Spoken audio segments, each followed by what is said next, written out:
Selamat pagi para pemirsa CNBC. Yang pertama, PP nomor 55 tahun 2022 yang terbit Desember kemarin bukan aturan baru, tapi merupakan aturan pelaksanaan dari Undang-Undang nomor 7 tahun 2021. Jadi tidak ada pengaturan baru, baik untuk jenis pajak, tarif pajak, maupun yang disampaikan tadi soal natura dan lain-lain. Ini hanya aturan pelaksanaan. Terkait dengan pajak penghasilan, betul yang disampaikan, tarif 5% atas penghasilan sampai dengan 50 juta penghasilan kena pajak, itu sudah berlaku sejak 2009, tidak ada perubahan. Bahkan melalui Undang-Undang nomor 7 tahun 2021, kita pastikan justru masyarakat dengan penghasilan menengah bawah itu terlindungi karena rentang penghasilan diperlebar. Kalau dulu yang kena 5%, hanya penghasilan kena pajak yang sampai dengan 50 juta, sekarang diperlebar sampai dengan 60 juta. Konsekuensinya adalah wajib pajak mendapat penghematan pajak kurang lebih 1 juta rupiah selama setahun. Dan untuk memenuhi rasa keadilan, memperkuat prinsip gotong royong, lapisan tarif tertinggi itu kita naikkan, ditambahkan satu tarif 35% dari semula 30% untuk penghasilan kena pajak di atas 5 miliar setahun. Jadi kita pastikan untuk masyarakat terutama yang sering disampaikan, karyawan dengan gaji 5 juta sebulan atau 60 juta setahun, tidak ada perubahan. Justru kalau dihitung, katakanlah karyawan ini belum menikah, penghasilan 60 juta masih dikurangi 54 juta penghasilan tidak kena pajak, ketemu 6 juta, itu dikalikan tarif 5%, artinya selama setahun Anda cukup membayar 300 ribu setahun atau hanya 25.000 sebulan. Ini tidak berubah sama Mbak Iva dari 2009 kemarin. Oke, baik Bahkan Pak kalau Justinus. menikah dan punya anak satu tidak perlu bayar pajak, karena PTKP lebih besar dibanding dengan penghasilan kena pajaknya. Oke, baik. Nah, kalau kita lihat yang menarik begitu adalah perubahan baik tadi ya di lapisan tarif pertama dan juga lapisan tarif paling atas begitu, di mana tadi range-nya berubah dari yang sebelumnya 50 juta diperlebar menjadi 60 juta untuk lapisan paling paling bawah, sementara untuk lapisan paling atas ini di atas 5 miliar dikenakan tarif 35%. Nah, sebetulnya apa yang menjadi tujuan dari pemerintah dengan perubahan tarif ini, Pak? Apakah memang diharapkan ke depannya bisa terjadi keseimbangan begitu ya secara sosial, artinya masyarakat yang kaya ini semakin besar membayar pajaknya, sementara masyarakat dengan penghasilan yang bisa kita katakan rendah begitu semakin kecil membayar pajaknya, atau seperti apa, Pak?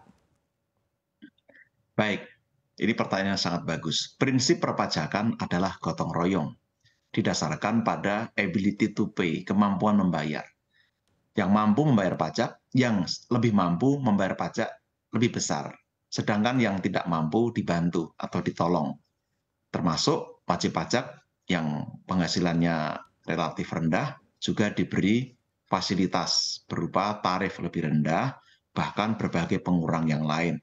Di undang-undang ini bahkan diatur untuk pelaku UMKM orang pribadi, Mbak Iva, yang omset dalam setahun tidak melebihi 500 juta rupiah, itu pajaknya nol, alias tidak dikenakan pajak karena ada pengurang. Nah, ini hal-hal baru yang coba diatur pemerintah untuk memastikan rasa keadilan terpenuhi.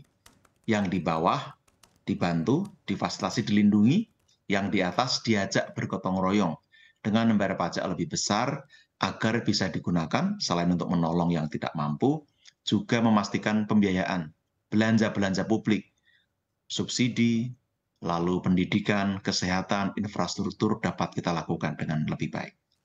Oke, baik. Kemudian kita beralih ke yang juga menjadi perhatian, ini adalah terkait dengan pajak natura begitu yang tertuang dalam PP 55 tahun 2022. Nah, ini mungkin bisa digambarkan seperti apa penerapan untuk pajak natura ini, Pak? Baik, sebelum tahun 2021 diatur bahwa natura dan atau kenikmatan itu bukan objek pajak dengan syarat dan ketentuan tertentu. Nah, sekarang kita balik. Prinsipnya, natura kenikmatan adalah objek pajak karena itu merupakan tambahan kemampuan ekonomis yang dinikmati oleh wajib pajak. Tetapi ada yang dikecualikan. Sebenarnya prinsipnya sama, kita ingin mengatur dengan lebih baik. Kenapa? Karena selama ini kita juga memahami dan mendeteksi ada upaya menghindari pajak di balik pengaturan natura dan atau kenikmatan ini. Pemberian natura kenikmatan untuk kelompok masyarakat berpenghasilan menengah atas menjadi tidak tepat karena seringkali justru menjadi sasaran penghindaran pajak. Maka kita atur mana yang perlu diberikan pengecualian. Yang pertama, kebutuhan-kebutuhan dasar prinsip dalam bekerja, makan, minum, transportasi itu mendapatkan fasilitas pengecualian, terutama dinikmati bersama-sama oleh seluruh karyawan. Lalu natura kenikmatan untuk daerah tertentu, daerah terpencil yang membutuhkan transportasi, sarana kesehatan, pendidikan, olahraga, demi memastikan mereka bisa bekerja dengan baik. Lalu juga yang dibiayai oleh APBD APBN, karena itu merupakan pelaksanaan penyelenggaraan negara. Dan yang terakhir, natura kenikmatan dalam jumlah tertentu dan penerima tertentu. Ini yang mau kita atur. Jadi kita tunggu, nanti akan ada peraturan Menteri Keuangan sebagai pelaksanaan, tapi secara prinsip kita ingin memastikan batas ini berkeadilan, Mbak. Karena Oke. selama ini yang menikmati banyak kelompok menengah atas. Kita lindungi yang menengah bawah.